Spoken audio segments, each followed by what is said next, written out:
Welcome to the Advanced Freelancing Podcast. Every week, you'll hear strategies for building your online service-based business your way. And now, here's your host, veteran freelancer, author, and TEDx speaker, Laura Briggs. Can you really scale a business to six figures while not overworking yourself, burning out, and taking on all the things? You know how I feel about that subject and that I think it's possible, but my guest on today's podcast will help reinforce that for you.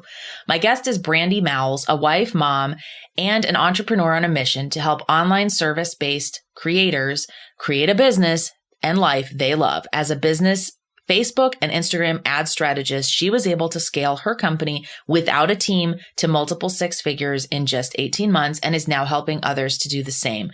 Instagram and Facebook ads are definitely her jam, but helping others make their life a reality is her passion. You'll love this episode. We talk about all kinds of things from retiring your husband to why she made a decision to niche down despite all the advice telling you not to niche, and so much more. I hope you like it. Hello, everyone. Welcome back to another episode of the Advanced Freelancing Podcast. My guest today is Brandi, and we have so many wonderful things to talk about, but we're going to kick off by having her introduce herself to you.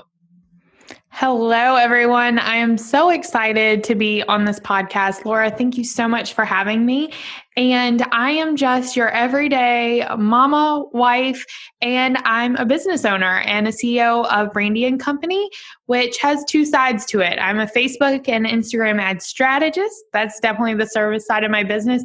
And then I help other service providers scale to consistent $10,000 months without hiring a team.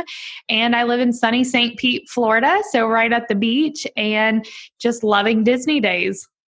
Oh my gosh. So now I'm extremely jealous because we live in Minnesota right now, kind of not 100% by choice.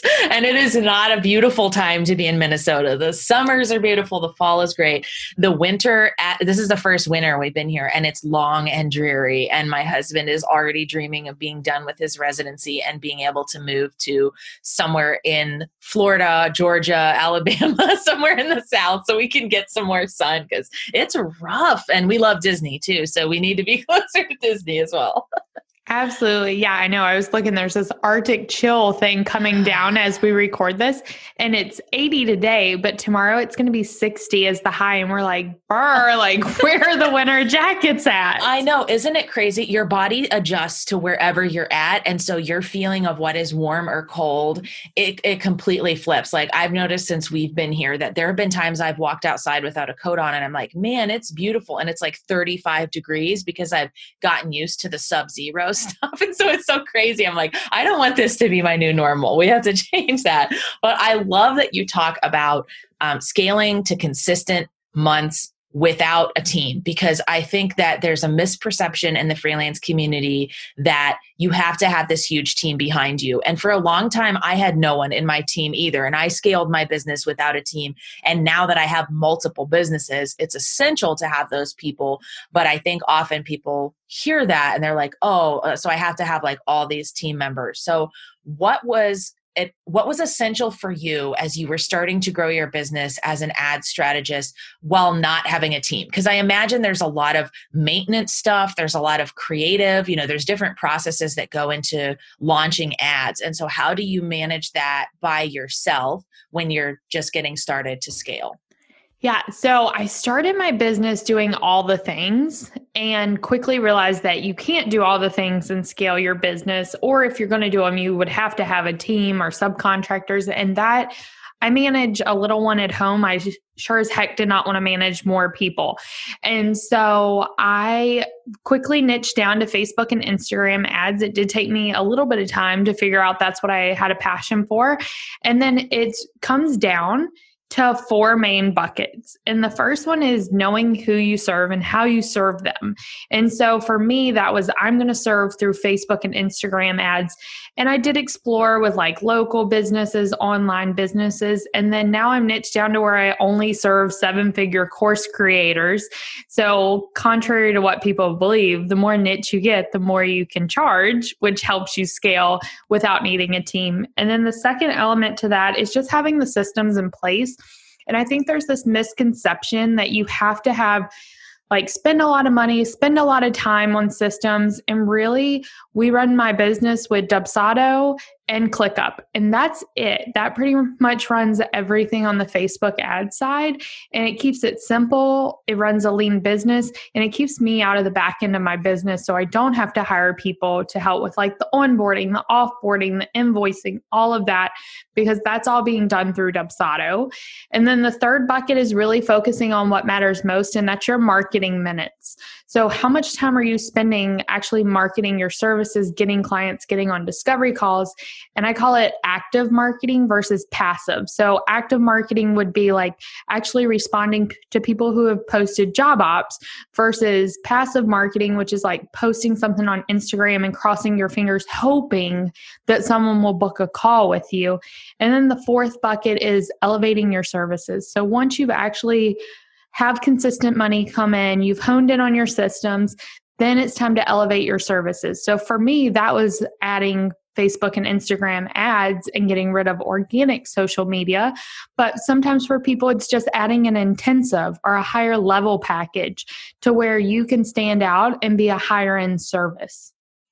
Okay, I love so much of that, because we often hear, oh, you shouldn't niche, you shouldn't niche. And I often disagree with that advice, because just like you, I found also that it wasn't just that I could charge more to the clients that I did have. They felt that I was more of an expert because I only do like 2 or 3 things, right? Like within my writing side of my business, I almost exclusively write email newsletters and website and blog copy for lawyers. And then on the public relations side, I only represent nonfiction book authors. And I know some people look at that and are like, that is so niche, that's so specific, but it's like, yeah, I have specific packages for each of those people. I know those industries so well that I know I can speak to them as an expert. I can also create, like you said, those systems that make it so easy to be like, yeah, here are the ways you can work with me. Here are all the systems and processes set up for that experience to be streamlined and easy. And one of the other things that jumped out to me about what you said, those marketing minutes, it's so often overlooked, even by the successful freelancers who are on track to make 6 figures or more. A lot of them get into this sense of comfort of like, oh, I'm booked right now, I don't need to market. And it's funny because I'm on deadline right now for my book about 6-figure freelancing. And the chapter I just finished was all about marketing. And that was one of the things I talked about in this concept of low maintenance marketing, where like, even if you're fully booked, there's still things you can be doing to keep your name out there in the event you need to fire a client, or they suddenly close their doors, or they up and change their whole business model, because you should never, ever stop marketing. And that often catches freelancers off guard, especially when they're fully booked or they have 1 or 2 anchor clients. They're like, yeah, I'm good. And it's like, well, what would your business look like if you lost that 1 anchor client? It would decimate it, right? Like you'd have to pick up 4 or 5 other clients to make up for that 1 loss. And it's just not smart to run your business that way. So one of the things I'd love to ask you about is, you talked about how it took you a while to decide that Facebook and Instagram ads were going to be what you focused on. And then I'm sure there was also a process about deciding that it was going to be 7-figure course creators. Can you walk us through that experience of how you decided that? What things did you test? Why did you leave other things beside?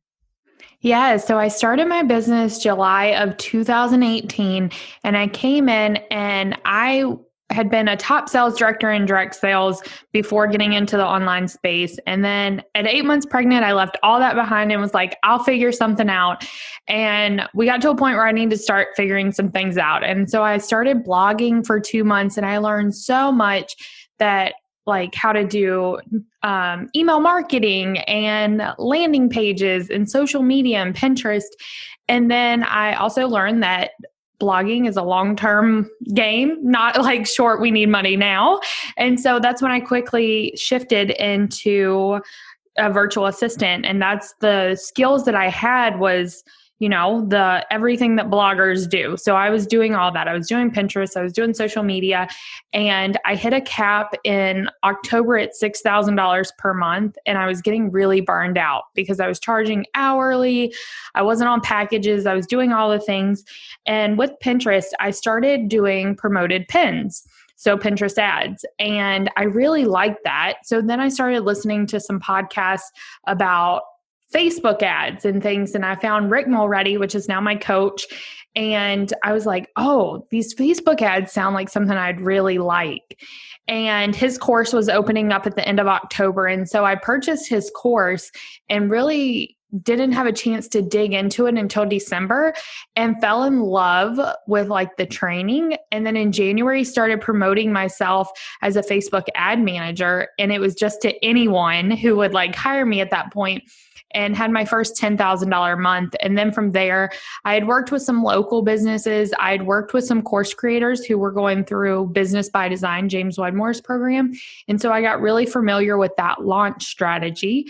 And then it was just that snowball effect. You get results for one person and they want to refer you. And then it quickly became, okay, so I'm working with course creators. And I was doing some retainer packages. And then I found out I didn't really love the lead generation part, but I love the launches. I love the momentum of the launches, the quick results that you see with a launch. And so then I like just niched down to I'm doing course creators who are launching. And then as my business grew, it was like, okay, I'm not going to work with people who are first-time launchers. I'm going to work with people who are established. And then as your name grows and people start referring you, now I work with 7-figure course creators. That's a perfect example of how you don't always know what it is you want to do until you start exploring, until you work with a couple of different clients. Sometimes that points you to, I don't want to work with this type of client. I don't want to do this type of project. But it's also that consistent learning process of, okay, what else is out there? Especially if you're getting burned out, because this happens with so many freelancers and especially writers. I've been through it myself. It's like, I don't want to write one more blog. I don't want to write one more piece of copy. So what else is out there? And that kind of led me down my own route of exploring like doing publicity and public relations. And I've been learning Facebook ads too for my own purposes. And it's so great to always be able to explore other processes. This podcast episode is sponsored by my course, The Guide to Killing It on Upwork.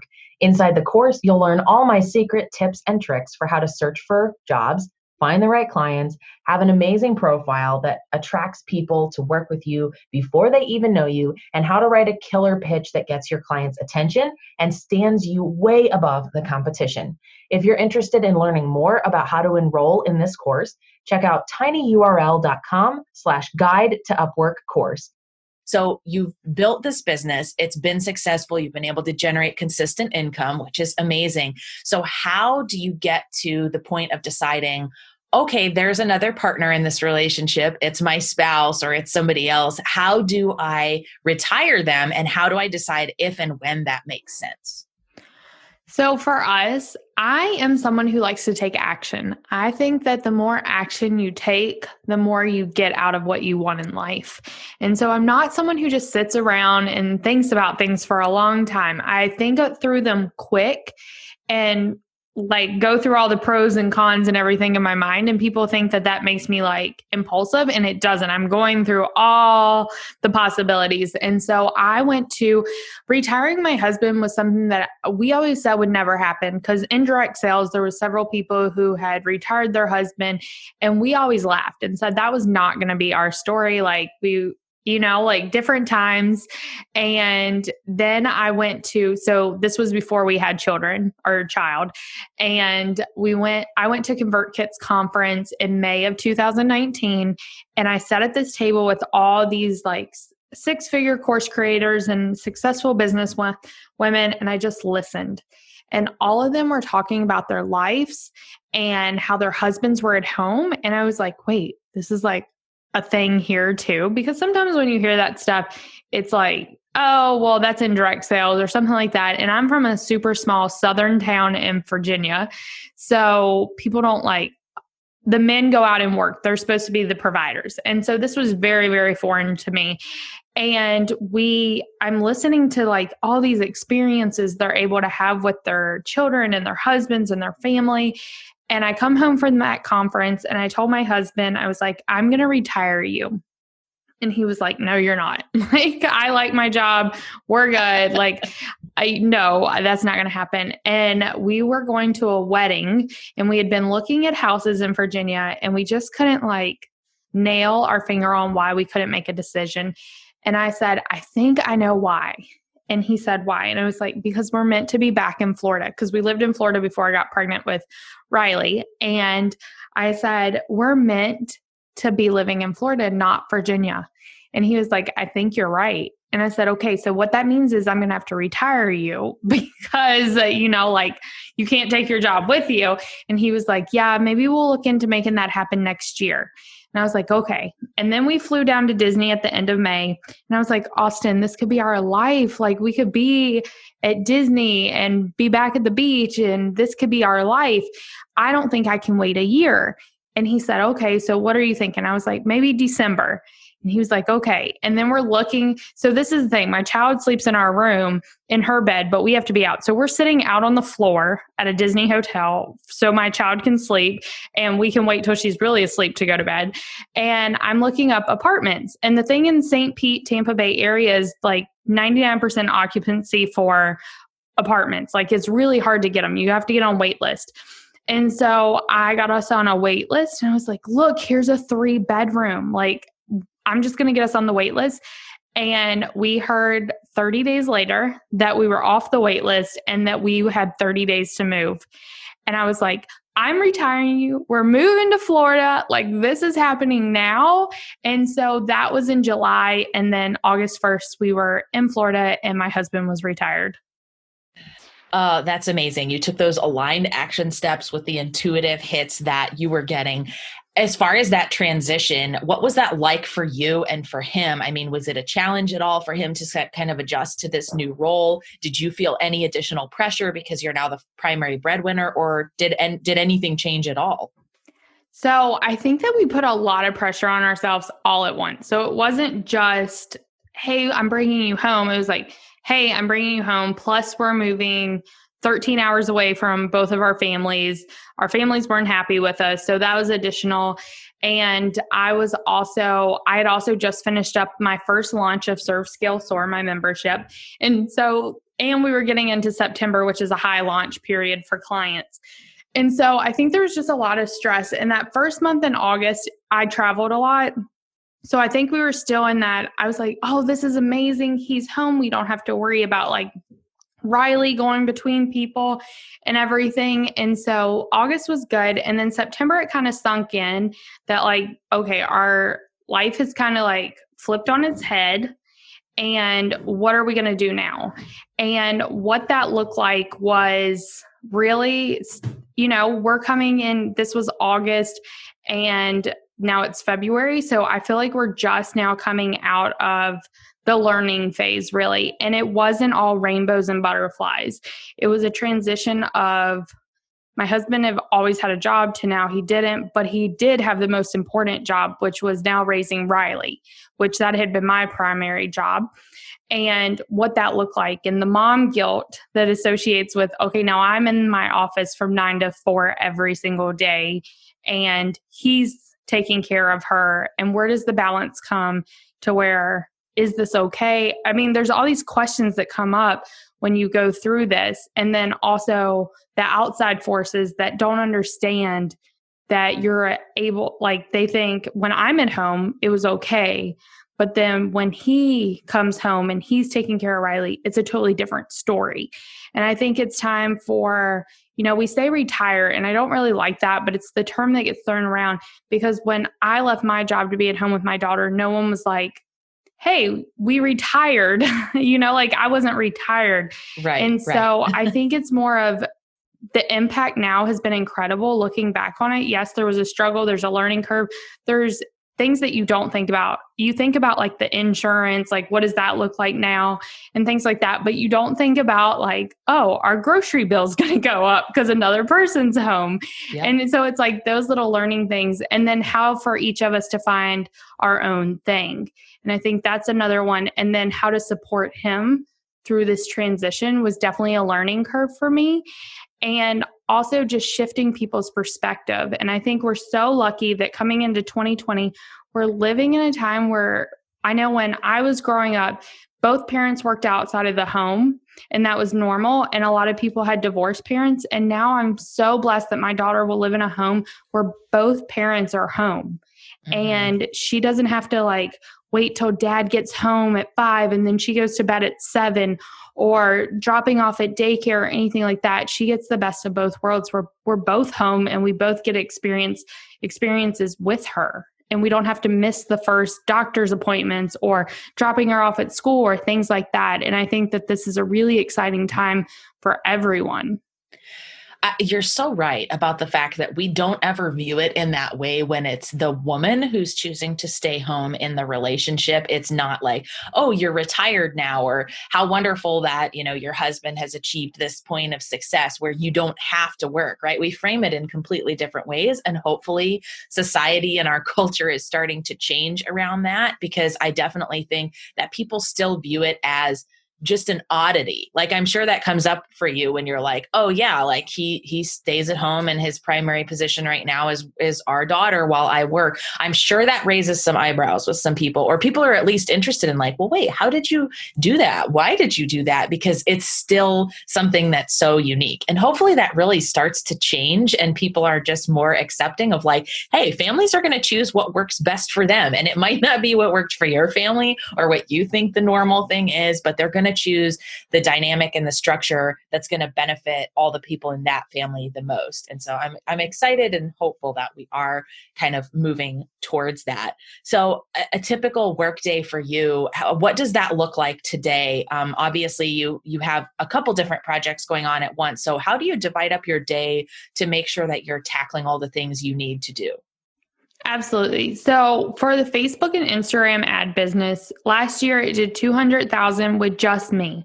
I did have a graphic designer for 2 months when it was a high launch time.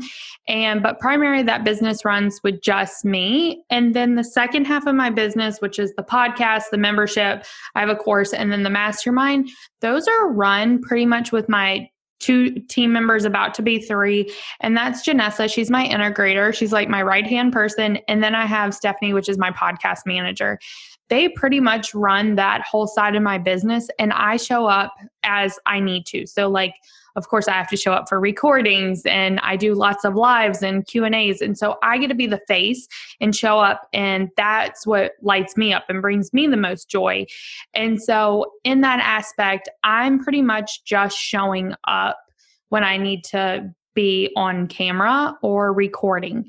Now with my Facebook ad business, that is just me. So I take discovery calls only once a week, and I do have a wait list. Like we talked about, like I'm booked up until June, but I'm still taking discovery calls. I'm still marketing. And that's because I never want that pipeline to run dry. And so I take only discovery calls on one day. That keeps me really focused and organized. And then based on a calendar, I work off my launch calendars. And so based on where we are in different launches is what I'm doing that day. But I do like to work on one client's project until it's done. So I learned this from someone in my mastermind, and they said that when we just work on things, it takes us longer. If we sit down and get them done, we're more productive. So I used to I'm going to do copy this day. I'm going to do graphics this day.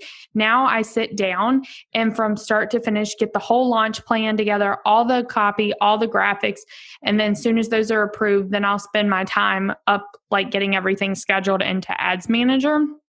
And then every day, morning and before I leave the office, of course, I'm popping into Ads Manager just to make sure everything's okay. But I like to have flexibility in my schedule. So I usually take a 2-hour break during the day. When my daughter's napping, that's the time for my husband and I. We usually go outside and read or tan or whatever it is, and then or work out. And then I am in my office pretty much Monday through Thursday. And start at 9, usually take that 2-hour break and out of here by 4. So that's typically what my day looks like. I love that you figured out the streamline that's going to work for you within your team. And I think one of the reasons that you've been so successful is that you have viewed adding in team members as an investment in things that you don't want to do or really should not be doing. And so there's a trip up that happens there for a lot of freelancers when they move from that, okay, I'm just the service provider, to really elevating to the next level of their business. And it's, well, do I really need to hire even a virtual assistant or a graphic designer or something? Those people are essential to you being allowed to scale, because you are pulling yourself out of everything except your zone of genius. Just like Brandi was talking about, she is there to do the things she needs to do, that she likes to do and is the best at. And 2 book recommendations based on what you said. This whole idea of visionary and integrator, there's a great deep dive in that in the book Traction, as far as like how companies run successfully when you have either business partners who are visionary integrators, or you have someone who's running the business as the visionary, and then there's a separate person who's that integrator.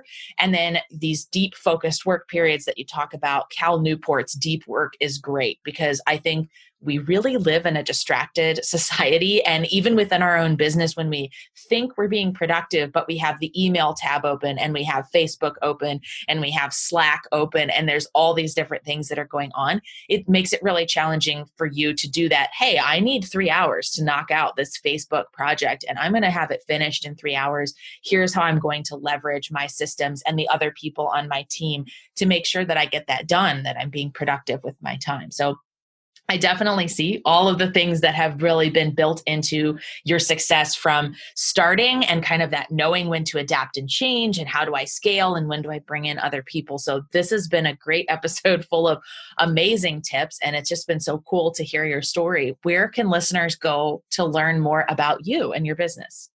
Of course. So the first place you can find me is, of course, on Apple Podcasts or wherever you listen to your podcast. And that is the Serve, Scale, Soar podcast. And so sharing all the freelancing and solopreneur and virtual assistant tips and tricks on scaling your business.